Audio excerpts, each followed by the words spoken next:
fantastic. There's 16 of us, so we've got 2, 4, 6. We're missing one. They're in the restroom. Okay.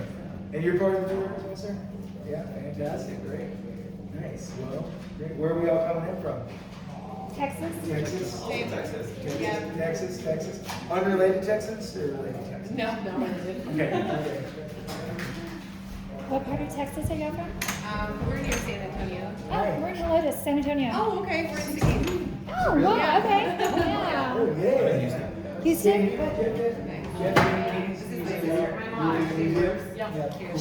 She said, y'all are going to be with my kids when we bought the tickets. Yeah. Oh, she's really sweet. Yeah. He's an author. Actually, So your mom lives here? How cool. And me too. We come out here so much. We love it here. I know. It's very tempting to just pick up and leave Yep. the rest of the family. So. I bet. Especially compared to the weather that we have compared to the weather they have. We've just been in like a steam bucket lately. It feels like a I know we drove in, well, we left on, what day did we leave?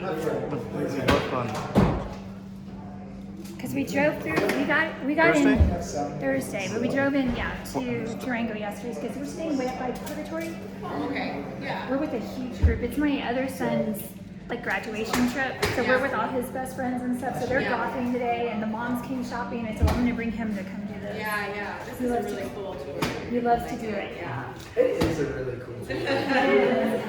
So you've It's a family affair. Yes. Thursday, Vicky is my mom. Oh, okay, great. It's a really cool tour. Yeah. There's a lot to see. And do we all have closed-toe shoes? Yeah. Closed-toe shoes, fantastic. Great. Water, bathroom. Water, yep. It is hot out there. Not we were just talking about Texas. I guess, yes, this is a pleasant enough. We're good. Yeah. We're good. It was 102 in New Mexico when we stayed. I know, we just passed through, Did you drive too? yeah, we left yesterday morning and got in last night. We normally do it in one day, but we broke it up this time because we met our friends in Albuquerque so we could drive through. Yeah, we stopped in Albuquerque, we were gonna camp at Vista Linda Campground up off of 550. And it was a joke. The whole thing was just, The first one we got, and it was so hot. it's going to be a diesel. When we stayed, it was really shitty. Yeah, I know, yeah. They are from, Yeah.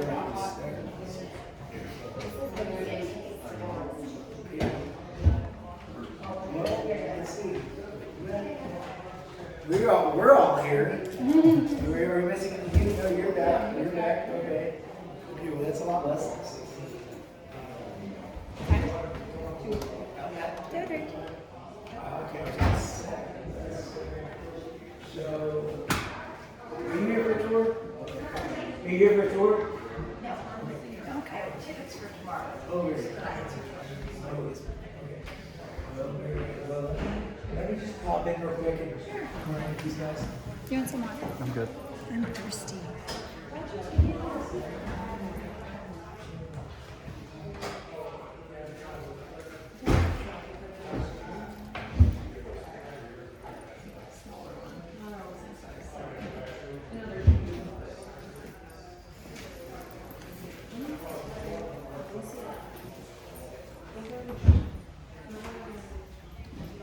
are you guys gonna ride the train? Tomorrow, we're going to do everything in that park.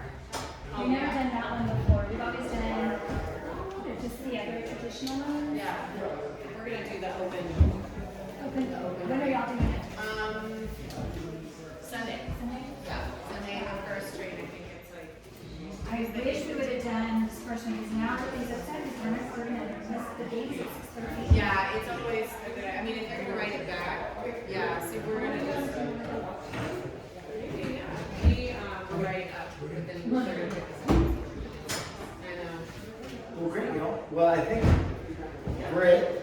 So we can get going on out here.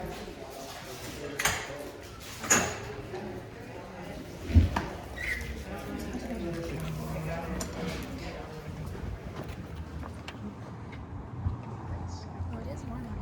Yes. This is nothing though. This is nothing. Okay, Compared good, to San Antonio. Okay. Well, great. Well, we'll kind of congregate over here, slightly out of the doorway a little bit. welcome everyone. My name is Harris. I'm the director of the museum, and this is Katie. Katie works in the museum as well. Alright. Shadowing Tour as well. So who has been here before and ridden the train? Some of us. Yeah. You guys have done the tour. You guys, y'all were in the museum earlier, I saw. So that's great. Well, some safety things to discuss before we get the tour started. This is an active rail yard, so stuff is moving around. It could be at any moment unexpectedly. So with that in mind, we're always going to be thinking about stuff, movement-wise, right? We're going to be really careful with where we're walking. Any movement will have a sound associated with it, a bell, a whistle. Could be a front-end loader, could be a locomotive, could be a string of cars. We just always expect movement. So that's why whenever we're going to go around cars today, we're going to give it a wide berth on the backside so that, again, not going to be right next to it in case something decides to move. There were some yellow safety lines throughout the tour. We'll be on whatever side I'm of that safety line, so just stay within that, please. There could be some grinding, some welding, movement in the shop. So again, just be cautious of that. Don't look at the arc of the weld. And if you see folks in overalls moving briskly by, please, we'll just step to the side, let them through. And then again, just very important that we're careful with our steps. A lot of possible tripping hazards, so just be very careful. When we step over the rails, we'll step over the rail into the gravel and onto the other side. No walking on the rails, please. Okay, great. Any questions so far? Okay. Also, just gauging interest. Where are we at with local knowledge and railroading knowledge? And anyone? I got off Friday from work and I came here, so I don't know. Okay, great. Very little. He probably knows Yeah. everything. Yeah, okay. He loves it. Okay. This is his thing. Yeah. Okay, great. Trains great. are his thing. Yeah. Fantastic. Okay, good. I always just like to kind of gauge the audience of where we're standing. He loves So, it. yeah, fantastic. Okay, well, so where we're standing is the Durango Depot, built by the Denver Rio Grande Railroad back in 1881. The Denver Rio Grande had been established about a decade earlier than that, and their push was to, getting into the Rocky Mountains, accessing the golds and the silver fields of the region. It was owned by a fellow named General William Jackson Palmer.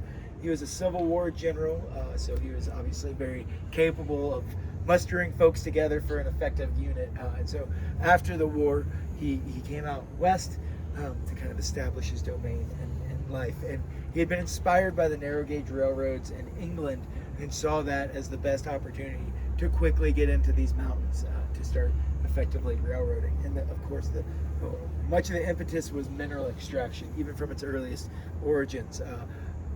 Initially, it was a lot of the coal fields on the Front Range, and then as more ore strikes occurred up in like the Leadville area, they went up in that way. And then by the time that the silver mines were getting kicked off around Silverton, this place was hundreds of miles away from Denver, where the railroad started, 400, close to 500 miles away.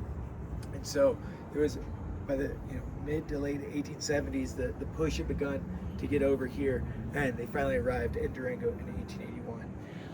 Now, as I mentioned, the railroad's connection to mineral extraction was a very symbiotic relationship. The mines couldn't operate effectively without a rail transportation taking the ore or the coal out to market, and the railroad couldn't be productive without carrying all that mineral for them.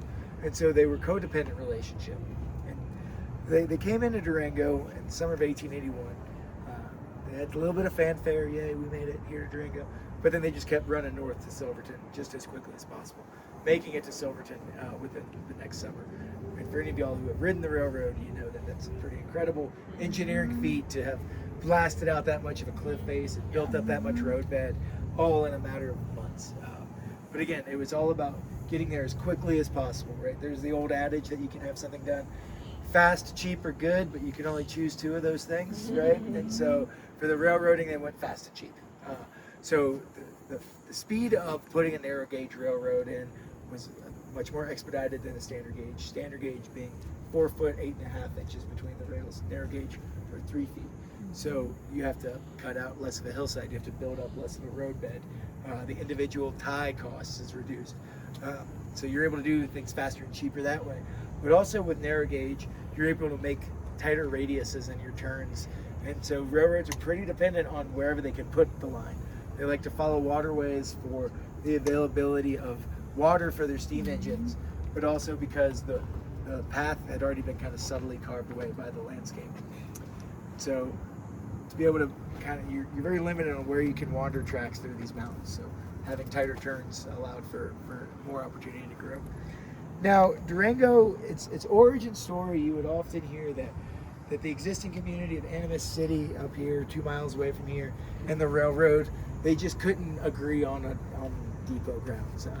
However, if you were to look closer into Palmer's business model of railroading, he was very well known and hated for when he brought his railroad into an area with an existing community, he would just put his depot grounds slightly out of that existing community, but close enough to be still relevant. So what they did is that forced all the business over to the rail yard area, and of course had this real estate boom that emerged right out of the grounds. And of course, him and his fellows had already gobbled up all that real estate, so they have a new depot grounds and cash in on the real estate boom. Durango is no different than that, and so he played that role here as well. But where you stand right now, geographically and geologically, makes more sense than any other spot in the area for a few reasons. One is that before the highway moved to the river was on the other side of those trees right there. So you had as much water as you needed coming into your steam engines. In addition to that, all the hills around us were filled with coal. So you had as much coal as you needed right here. But even more importantly than that, we sit at the junction of Lightner Creek and the Animas River. And as I mentioned a minute ago, railroads like to follow waterways for that gentle grade.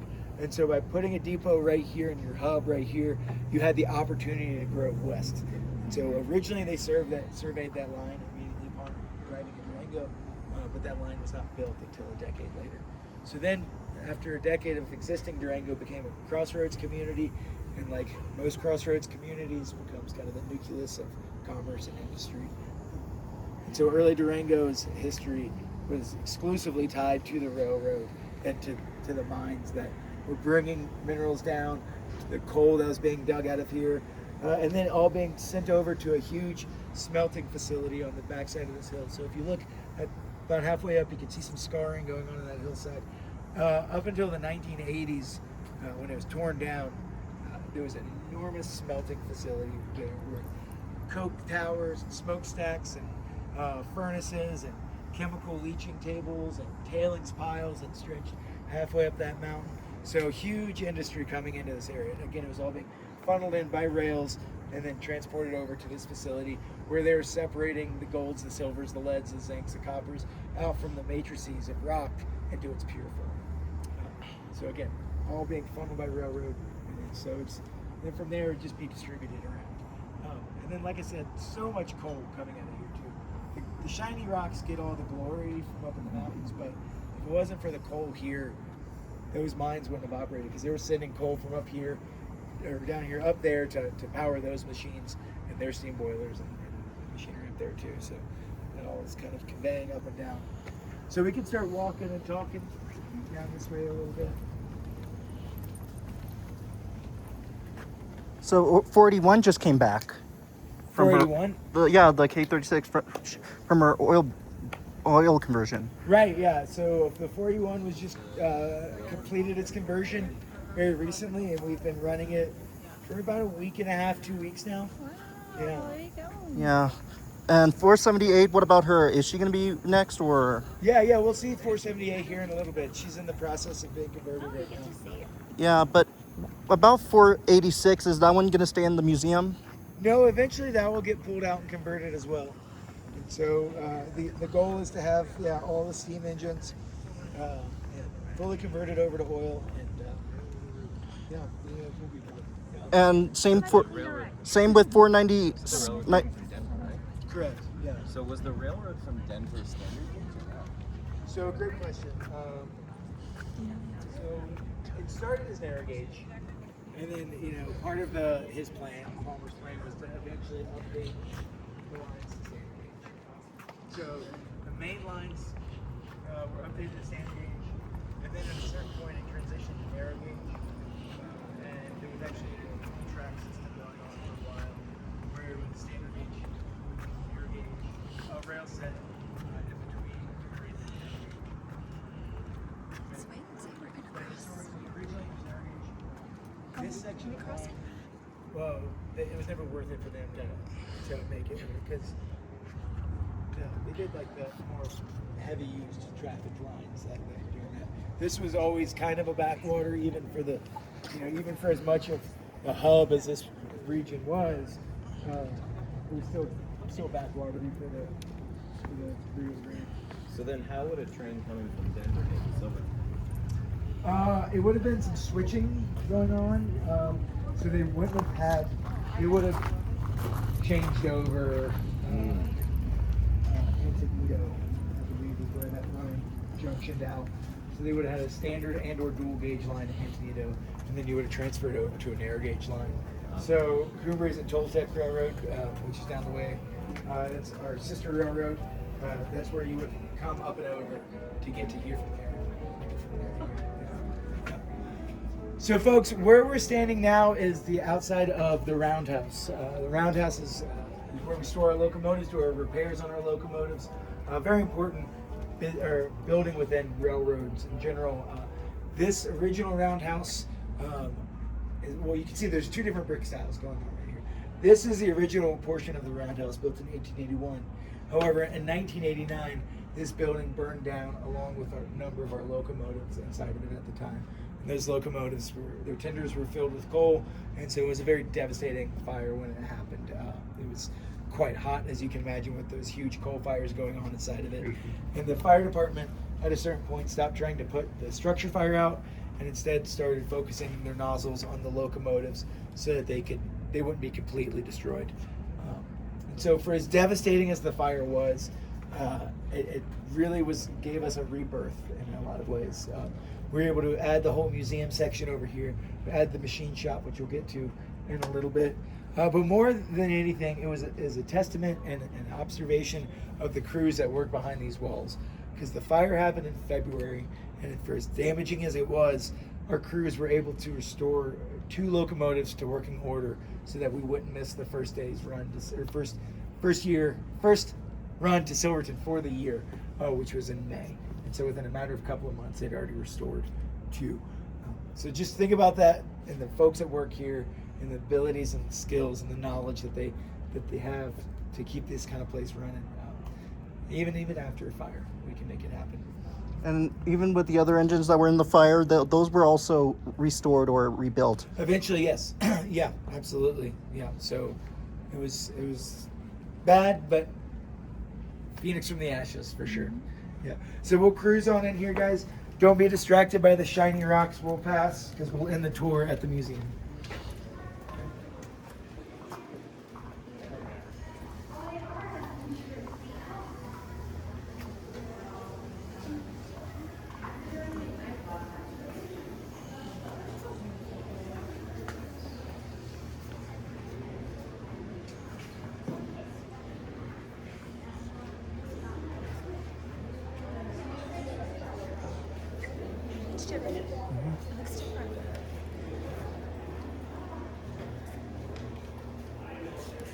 So we can gather around here, folks.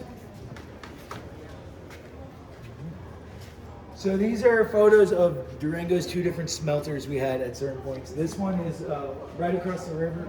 This facility would grow and become even larger than this photo. And then this guy was a little bit further downstream. This guy actually had a coal mine inside of that mountain that they were tramming coal down into the furnaces from that. So pretty unique little vertically integrated run there. But then as we move down here, we've got photos of the fire, and you can see just how devastating that was at the time. But you can see this number 473, it's all scorched up in this photo. But today, it's out running, pulling passengers, so it's pretty awesome. So we can keep cruising on out over here to the turntable.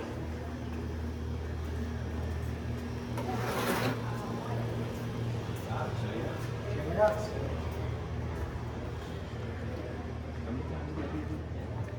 We probably just towards reading about that.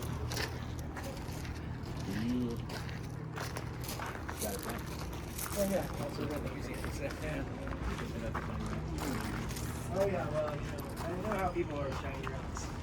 People love some shiny rocks. So on most winters, we didn't have to do it much this year, but on most winters, we use this guy. This is our snow flanger. It's a big snow plow, originally built in 1884.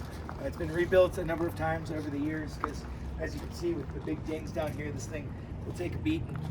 So when we have big winters around here, we don't run all the way, or we never run in the winter all the way to Silverton.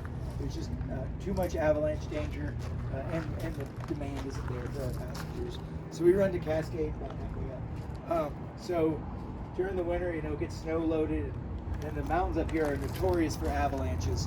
And so as we get nearer to the opening day of the season, we'll send helicopters up. They'll drop bombs. They'll cause the avalanches to run, and then they'll send excavators up and start digging out the tracks in order to clear it out. So some years there's just big canyons of snow that they were passing through.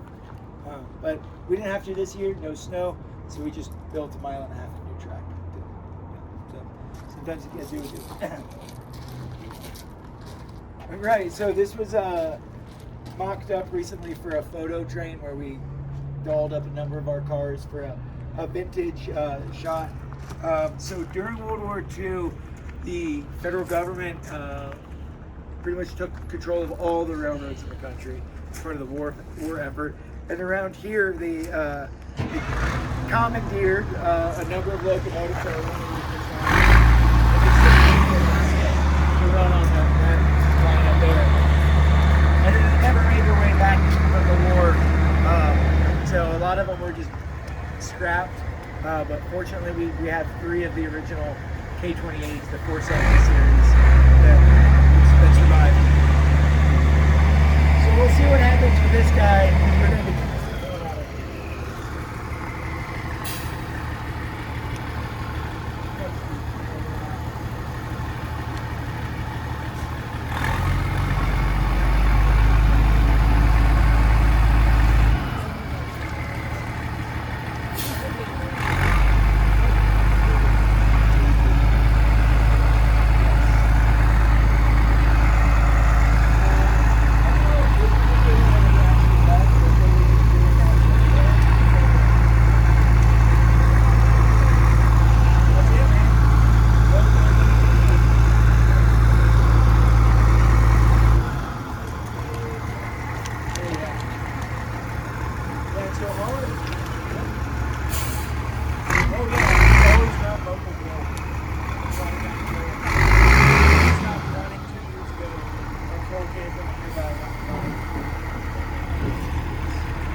you can buy anything on Amazon.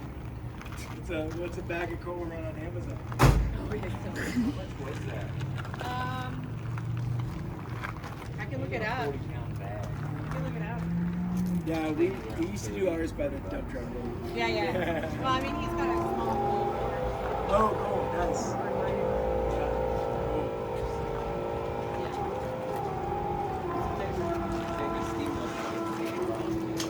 That's a great question. Can I answer that in about 5 minutes? Yeah, great. Before we pass this over, though, this is a very unique little bit of railroading history. This is what? 50 bucks. 25 Okay, cool. This is called a paper wheel, and the idea behind this is that you would unbolt this face, and there'd be a hollow cavity on the inside, and it would be filled with like industrial strength cardboard type material, and then bolted back together. And the idea was that that paper would absorb the vibration as you're going down the tracks. And so you'd find these in parlor cars and sleeper cars where you're paying a little bit more for your experience. But as nuts and bolts are wont to do on rattling railroads, they tended to rattle themselves apart. And so while a number of manufacturers produced these around the early 20th century, they all kind of started failing at the same time, causing wrecks and killing people, to be frank. So the federal government said no more composite wheels, and that's when they mandated that all passenger service had to be fully cast wheels. So a great idea that had a little bit of a lifespan, but it's one of the things that we say, maybe not. Yeah. So we'll cruise on out here, guys. Careful with the steps as we kind of zigzag through over here.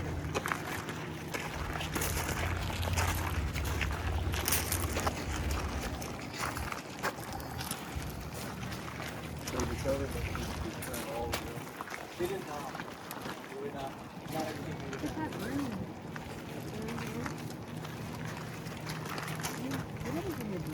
And so, why we are now an island of track. We used to be part of a vast network of rail lines running throughout Colorado.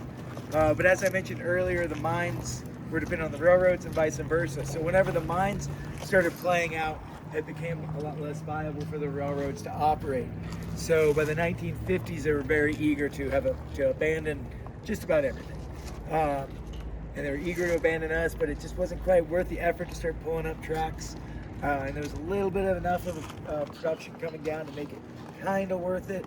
But then along about the 1950s, the federal government, Hollywood started using us in movies. And so that created this new tourism industry where folks were seeing our trains on the movies and coming down here to ride that as an experience. And so the shift began emerging from mineral extraction to tourism. And then from there, it really just became such a pushback to the railroad that enough of a commerce and economy had derived now from this tourism that folks said, hey, you got to keep this branch going. Like, who cares about everything else, but like, keep the Silverton branch going. So long about then, Denver Rio Grande brought a lot of equipment up here, left it here, and then started tearing up the tracks behind them, making us an island of track.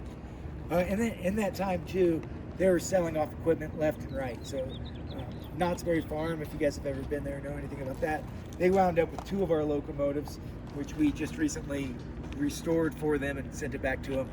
A number of cars, but then also private individuals were winding up with boxcars and cabooses and various pieces of equipment for sheds and barns and whatnot. And recently, we've been kind of getting those back, some of those. So these 2 cabooses back here had left. They had run here on this line, but were sold off and repurposed.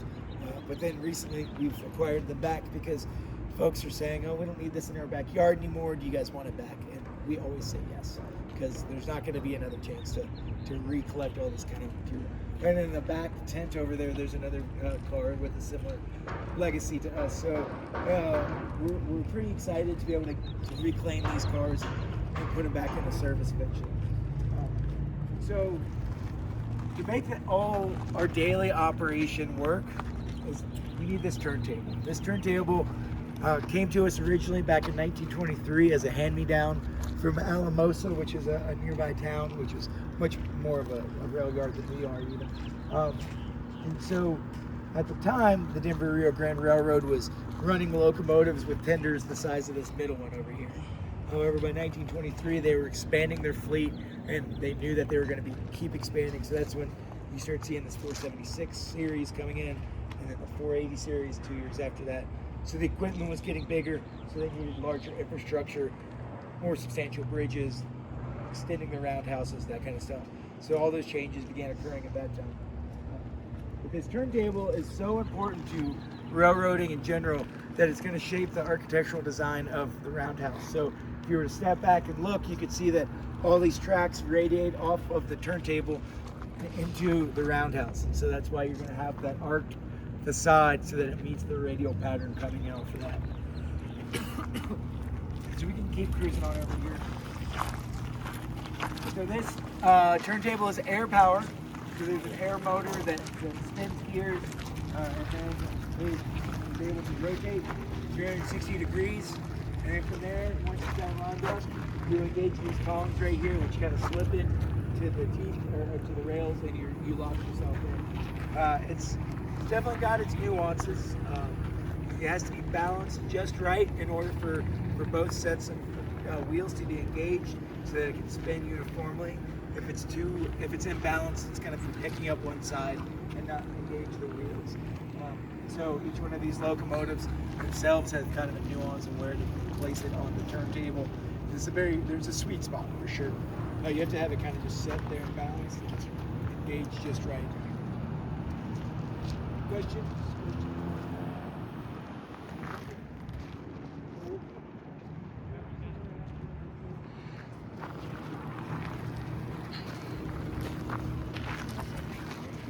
So yeah, here's another perspective of, there's 346 back in here. This is much, again, indicative of the size of locomotive that they were running early on the railroad in history. However, you can see the Store 80 and the 493 substantially larger.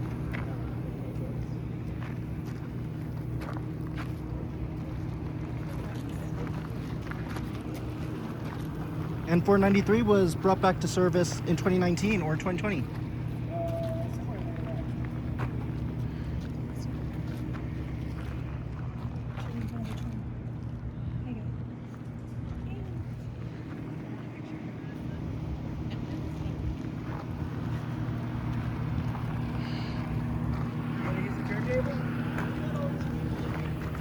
Oh, the ticket office. Now. Yeah.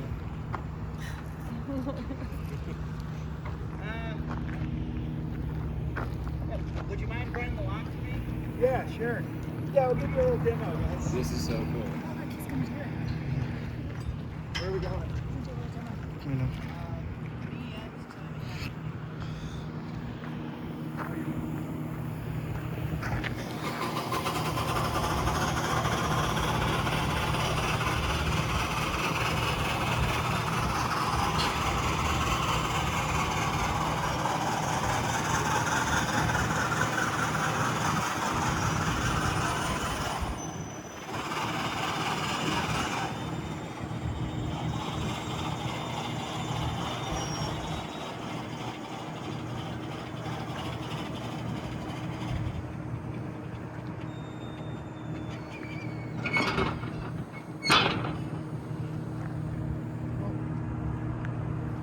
Here we go. Not bad for 145 years. Until you flipped that down, I was like, how did they let it? Yeah, you gotta stick it somewhere else. Very efficient. Does it have a reverser? Oh, yeah, that lever, I think. Yeah, it just dual action. Short answer is yes. Yeah.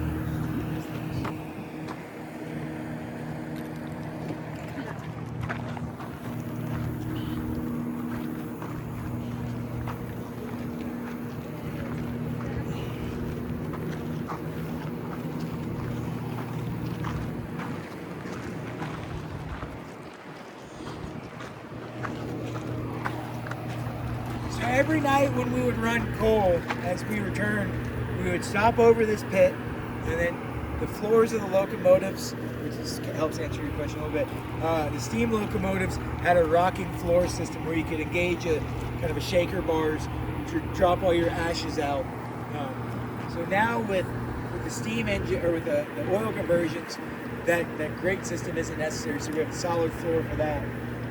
So come in on this turntable, drop your ashes, get put on the turntable, spun over, and then into its home. Now we spin it over next to this big tank car where we have the boom pump come out and then fills up the tender with that. So historically, the coal or the tender had a big bunker, big space where the coal was stacked in that could kind of gravity feed towards the firemen. And these days, we have a big reservoir fabricated, and we can just drop it in there, and that's a holding tank.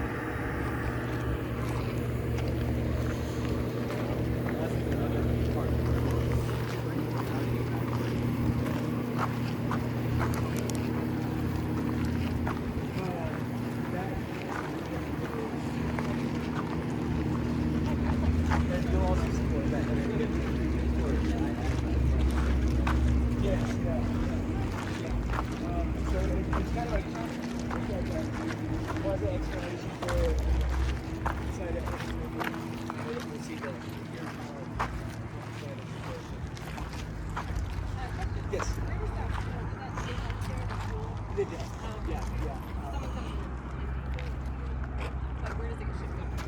Well, we burn it. You burn it. Burn it. So our oil source now is recycled motor oil Okay. that we source from. There's a lot of oil industry south of here, so they'll bring up their recycled, their used oil, and then we'll run it through our locomotives to burn and create the steam. Okay. Do you have the name? Do we? Yeah. Oh, sure. I mean, some of the guys just got their.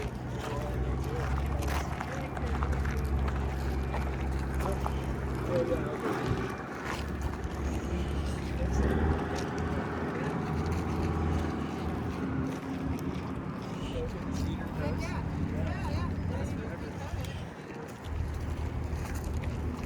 So since we've become so renowned for the restoration of our own locomotives and for the conversion of our own locomotives, we've garnered quite the reputation within the industry. And so now a lot of companies are sending us their locomotives for restoration. So on property, we've got 3.5, I guess you could call it, steam locomotives that are in some phase of restoration. Just sent back home, back to Knott's Berry Farm, a locomotive that. So we're getting a lot more contract work. And we also have added our diesels to the fleet for the last several years. Just let that go by. So the Roundhouse was getting pretty packed with all of that stuff going on. And so we decided to build this new facility over here, which is dedicated to our contract work and our diesel work. You'll see in a second. It's a pretty nice little facility. But here's the 478, as you were asking about earlier. Yes. 478 is in the process of being converted from a coal burner to an oil burner. And so it's still set up as an oil burner, but you can see it's getting pretty well stripped down right now. But we could step back over here and help answer some of your questions as well. It's a helpful teaching tool. Oh yeah.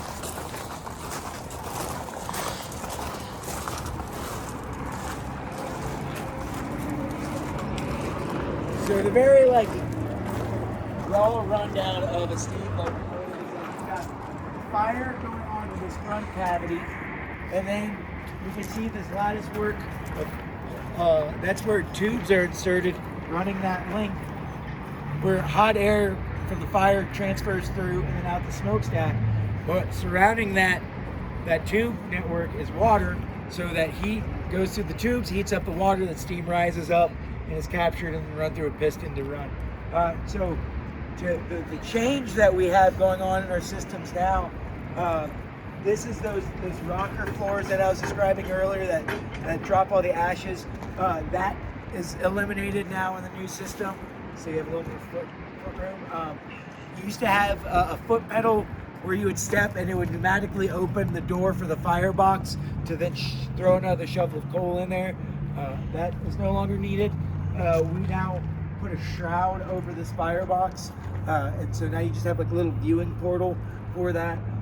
And so instead of shoveling coal in, now we plumb oil into it. So we've got additional plumbing lines that go through from the tender, which is sitting right here, and then that's plumbed in and then through an atomizer into the firebox. And the way that works is there's a oil drip system that as it drips it encounters a steam mist, so it particulates, and then the fire is much more uniform throughout the whole firebox.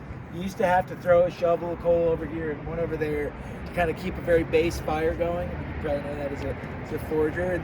But with this new system, it just kind of like engulfs in flame. And as a result of that, we're able to kind of kick things off a little quicker. It's kind of like using a charcoal grill versus a gas grill. You'll both get to the same result at the end, but one's going to be a lot faster.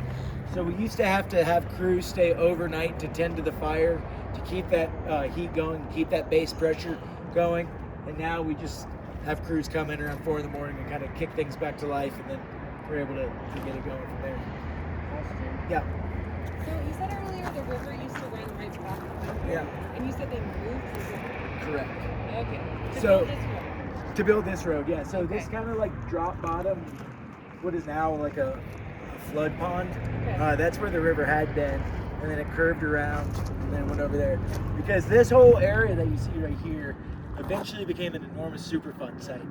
So in addition to the just generations of mine waste that was going on in there, during World War II, they were mining uranium west of here and then bringing it to this facility to refine for the Manhattan Project. And then from there, the uranium was shipped out to Los Alamos. So in addition to just the general mine nastiness, Yeah. now we've got radioactivity going Is on. this still a Superfund site? No, now it's a dog park. Okay. Yeah. Where would Yeah. Just Where- exactly what I would do. Yeah. Were any of the trains used for transporting uranium during the war? Oh yeah. Oh yeah. The steam ones or diesel? Well, it would have been steep. You know, they were bringing, you know, I don't think any of the surviving ones. They were using like the most clapped out ones down here, just to like this kind of stuff. They weren't really, you know, all the good stuff had been sent elsewhere for the war effort. So, from my understanding, it was being trucked in to the closest westbound rail line, and then being transported in here from there, and then being sent out by rail south of here. It's a really interesting passing of the torch of the technology of like the steam railways getting the uranium to build your nuclear weapons. Yeah, it's fascinating collaboration. But yeah, during that whole process, and then adding this road, they just rerouted the river. So now it's like a great whitewater rapids park and the dog park. So, but then we'll come in and over here. No, they were effective in evacuating everything.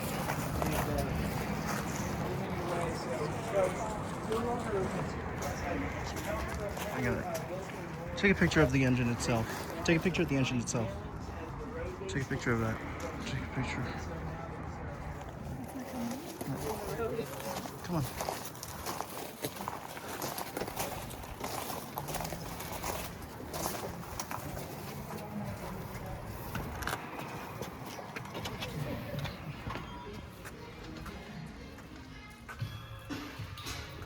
So this building is another example of how, as a company, we're trying to stay adaptive, right?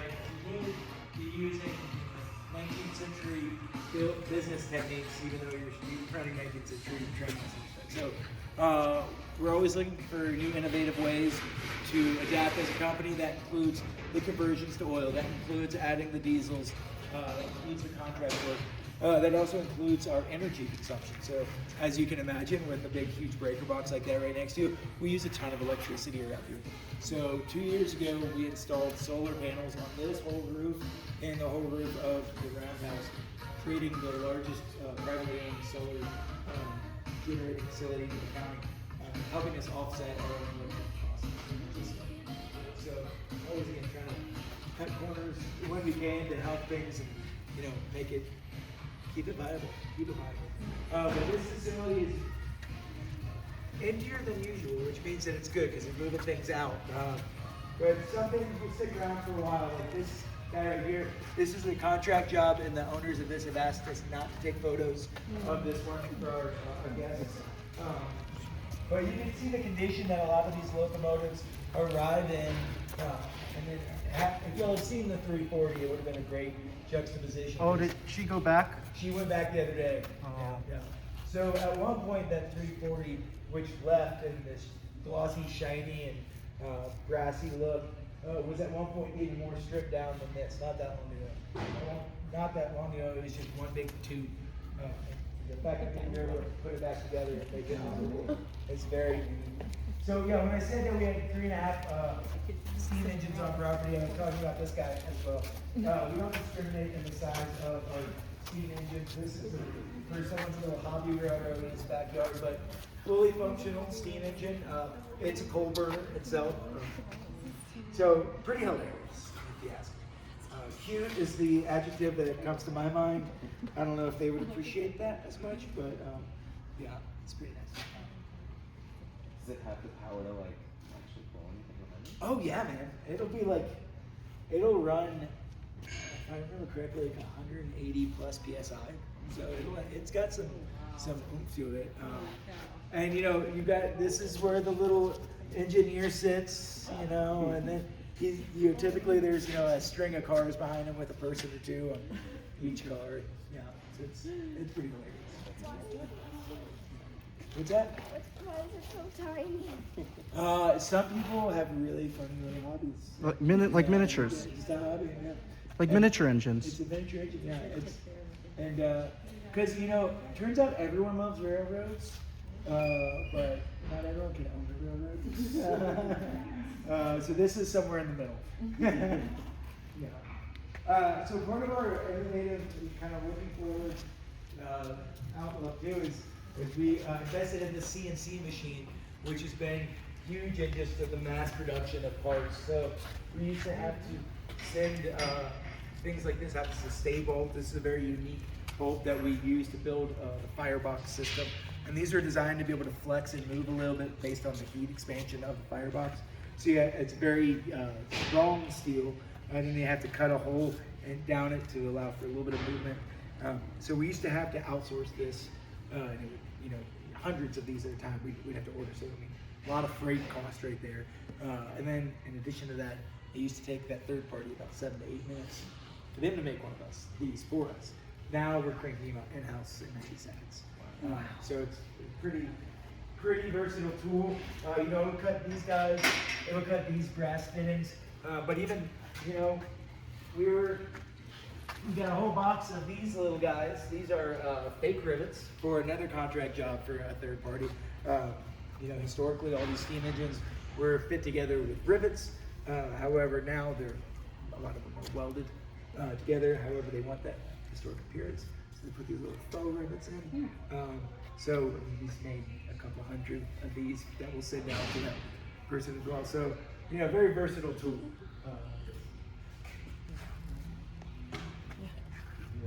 I don't know like how they're made. It's not your Home Depot steel. Yeah. That's your Home Depot steel. Yeah. Hard stuff. I mean, we got some spikes if you want to make some knives. I bet you've got that. Yeah. Oh yeah. We had one of our welders here recently made a really big Damascus knife. Careful, you can. It was spikes. But yeah, it all folded up. It's okay. A lot of these guys are, you know, they're artists. You know, everyone here is a worker sometime pretty much. And so everyone's got a creative mindset too, because you have to have a creative mindset in order to work in this spot. So many of these challenges that we face are so unique that you got to think outside the box. Yeah, for sure. Including going through car shops that have the electric cut off for the moment. So it's facing adversity. So it is a little dark in here. They're doing some electrical work, so we don't have power. We can get you in here. I'm impressed it's still on the toilet.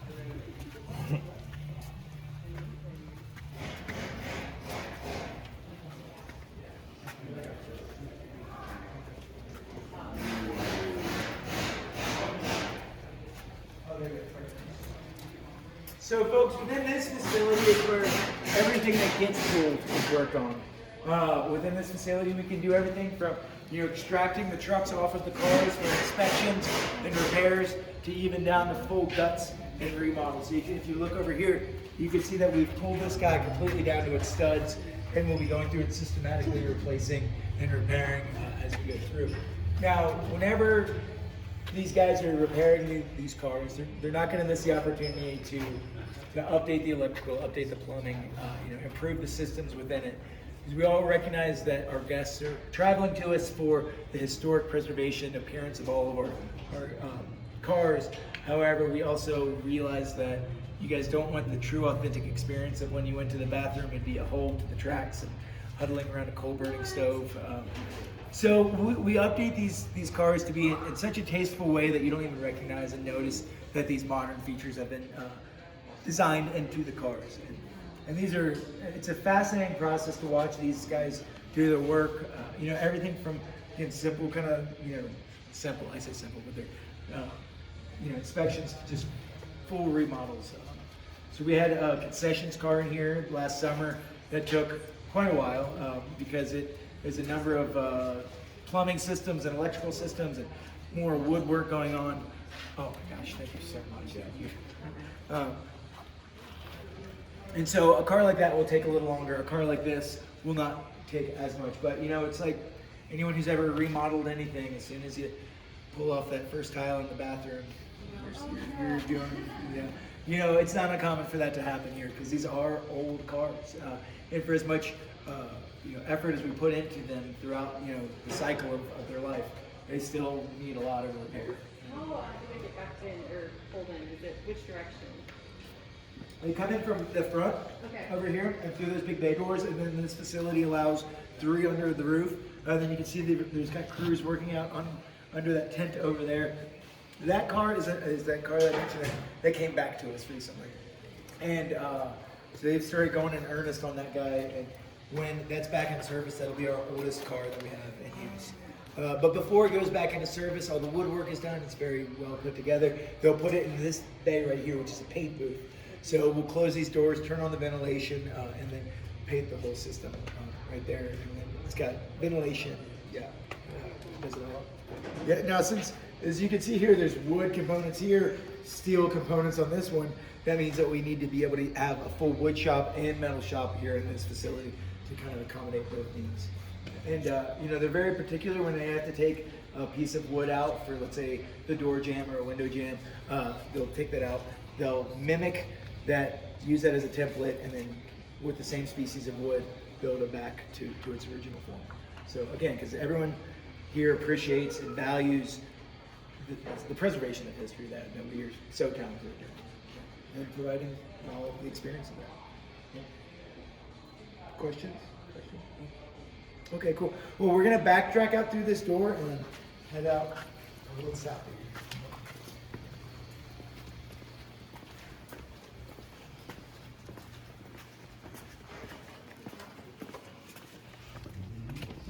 It's all right.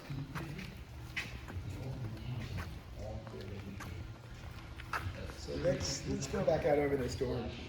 Back there.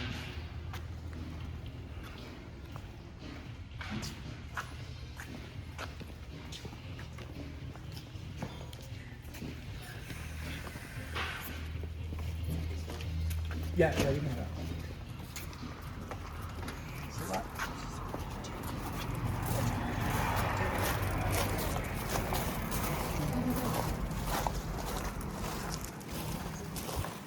Yeah, with your university experience and your art.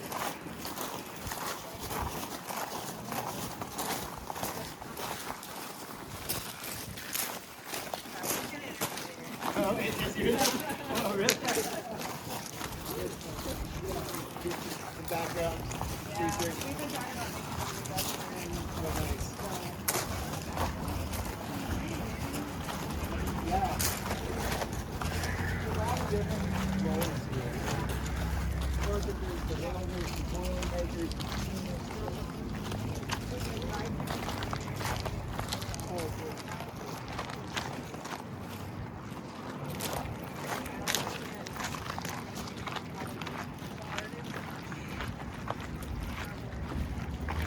Really just an effort to get here, moving around here, justification for that.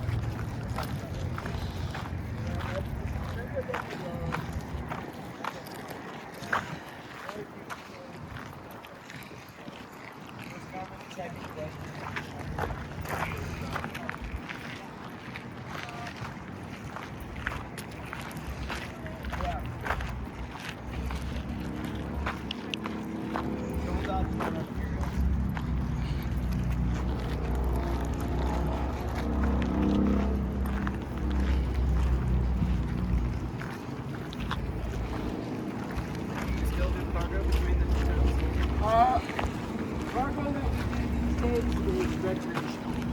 So this time of year, we have a lot of folks backpacking in the wilderness. So they'll load up here at the train, and then they can ride up and deposit it, hike around for a few days and then come back. Or we'll take whitewater rafts, haul them up, and then those guys will float down. Hunting season, you can say that. Yeah. So yes. Specific things. Yes. Right. So what about the 498 over there? The 498 is kind of a parts locomotive at this point. It's, you know, when we need a piece, we can borrow it from that one. Eventually, we'd like to get it running again, but no actual plan yet at this point to get it going.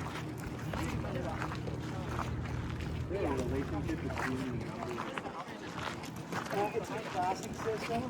So the 470 speed, or which is referred to as page 28.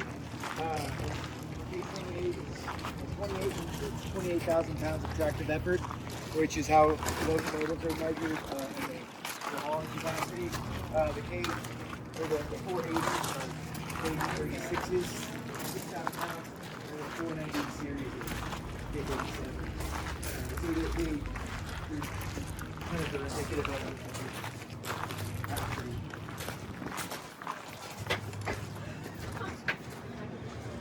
we got shiny rocks, folks. Let be.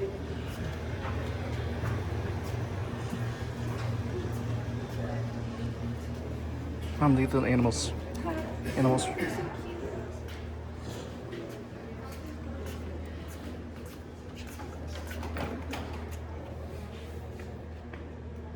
Okay, folks. Hey, sir. Sir.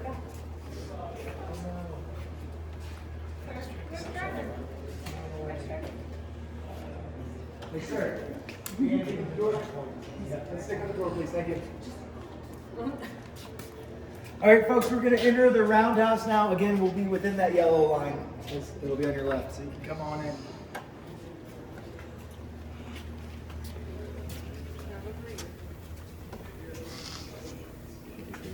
Yes, yeah, certainly. So as you can see here again, we're sitting on the back side of the original Roundhouse with these two walls being the only surviving portions. This particular bay is where our welders are working, and so these guys can put two pieces of metal need to get put together. They're your guys. They're just so talented at what they do. And you can see here they got a burner set up. This is the extent of the cast pouring that we'll do here on property. And what they're doing here is they're preparing for a Babbitt replacement. Babbitt is a lead and tin mixture, metallic mixture. It's this shiny shavings right here. It's filled in, you can see these half tubes over here. That's a filament that goes inside of that, with the axle sits on top of that, and then there's grease in there, and that's a filament for the bearing to help it spin smoothly. Now eventually they get worn out and you have to replace them, so we'll melt those out, and we can even reuse that melted stuff. We'll skim off the impurities and then use that again in our casting. But they have to be incredibly smooth, because if they're not, and there's any roughness, that roughness will cause abrasion and heat as it's starting to spin thousands of times a minute, and then boom, you get heat, fire issues big time. So these are one of our major sources of constant check-ins and repairs and oversights, because that's where a lot of railroading issues arrive, is bearings. So a few years ago, that East Palestine fire that you may remember, that was caused from a hot box, referred to, where the bearing got so hot, overheated, that it caused a wreck. So we're very keen on just lots of observations and checking ins on these. So we'll actually have, they'll crack it open out of the mold. It'll be in its rough shape. They'll buff it out with the grinder, and then a fellow will hand file it down to its smoothest form, so there is no more friction and abrasion. So a lot of time goes into these, as you can imagine, a lot of diligence, and definitely a lot of work. Now this little machine right here is our unsung hero of the whole glossy appearance of rail cars, because this is our sand blaster. So as we, are fixing up an old car, and one of the, let's say doorknob is kind of worn out, but it's historic and authentic, and we need to keep it, we can run it through the sand blaster and get it polished back up and put it back into service. So 476 is right here. Yeah. We'll wait a second for this. Oh, they're taking the 346 out. Yeah, so this is 346 from the Colorado Railroad Museum. You can take as many photos about this one as you want. So you might see all the numbers that are written on the boiler right here. That's a measuring system, so they went through and gridded it out on the system, and then tested each cross-section to thickness, and then that way they did a really good diagnostic of the boiler. If the number is too low over a series of inches or feet, they can go, we might have to cut this out and patch up the system here. So it's just a diagnostic.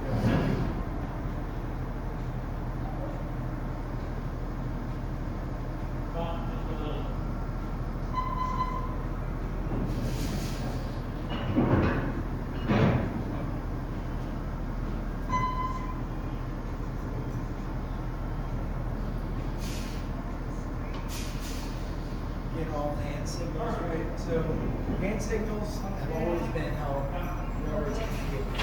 People within railroads communicate with one another. So the cupola caboose, for instance, that is intentionally designed to allow for the rear end brakeman to be elevated above the entire train so they can have clean line of sight over the whole train and be able to be seen in front of the train. So as they reach out, wave a lantern, wave a hat, they can be seen because this is all occurring before the communication is a thing. So direct line of sight communication is very key. And then the hand signals too, not to mention everything is loud, right? So you're not going to be able to hear something. So now that they've stopped doing this, we can kind of zig over here.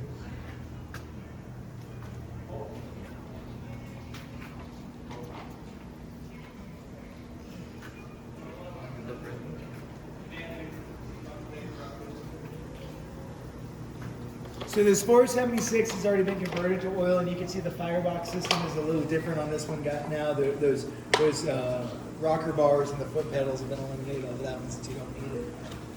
And so it's a little different plumbing system. Still very involved, as you can see there. A lot of switches, valves, levers. Boy, you got to really know what you're doing, obviously. And so to get in the driver's seat of one of these things takes evolution. Start as a brakeman, maybe conductor, fireman, engineer, eventually, right? But it takes even longer for one of those seats to become available because folks, once you get in that seat, they stay. But all that being said too, we recognize that without the generational transfer of knowledge, that we cannot be an effective company anymore because this industry would you'd lose your people. So we've got folks that have been here for 40 years teaching the folks that have been here for 4 days, and it takes that very intentional transfer of knowledge for us to be able to employee of the year right there last year. That's right. Yeah. 27 years, yeah, exactly. So, but it takes that, right? And these guys are great because that's how they learned. They were 27 years ago. He was the young guy on the crew, picking up the knowledge. So it's definitely kind of baked into our business model to do that.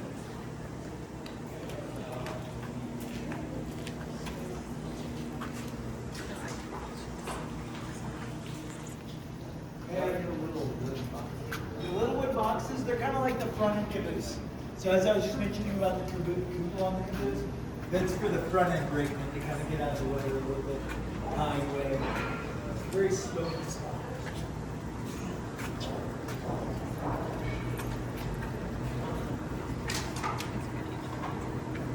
So right here you got, sandy looking clay mud right here. So what they've been doing here is re-insulating this firebox system of the 493. So they stripped off the metal, and remember earlier that 478 how it was all rusty and right? And then these guys have the nice shiny glossy metal outside. So between those two faces is fire brick and fire mud that they mix up in the slurry and then kind of paste it in. So it's big. It's like a big kiln, really.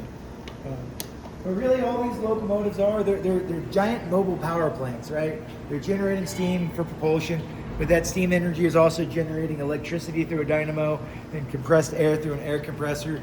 And when you think about a coal-burning steam engine in particular, it's taking the 4 elements of the planet, earth, wind, fire, and rock, and combining it into one power source, which is pretty neat little concept. And so, but around the corner right here is what really separates us out.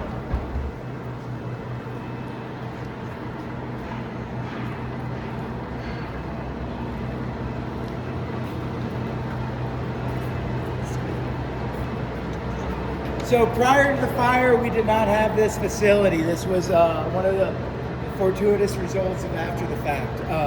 But this shop is where we really separate ourselves from other heritage railroads. So a number of heritage railroads exist still, but very few have the capacity that we do, largely because of this shop facility, which is again why we're now getting so many outside contract jobs. You can see over here these big wheel sets.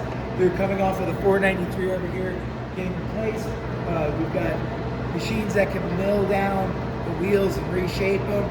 We've got little lathes, we got big lathes, we got 20-ton overhead crane, 40-ton presses. This drill press right here is carves it takes these big drill bits right over here.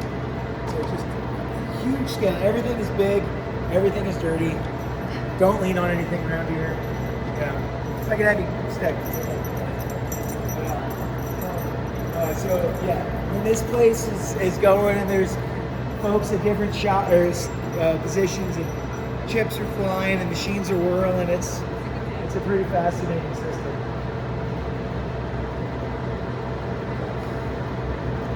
Questions?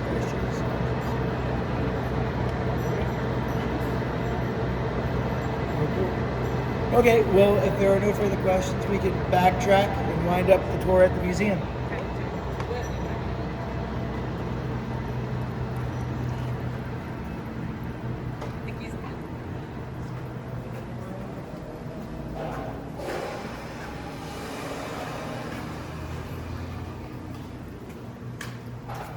So you can see here too, these guys hold about 2,300 gallons of oil and 5,000 gallons of water in this tender. And then this tender will stop and be filled up 3 different times on the day's run to Silverton. So drinks a lot of water.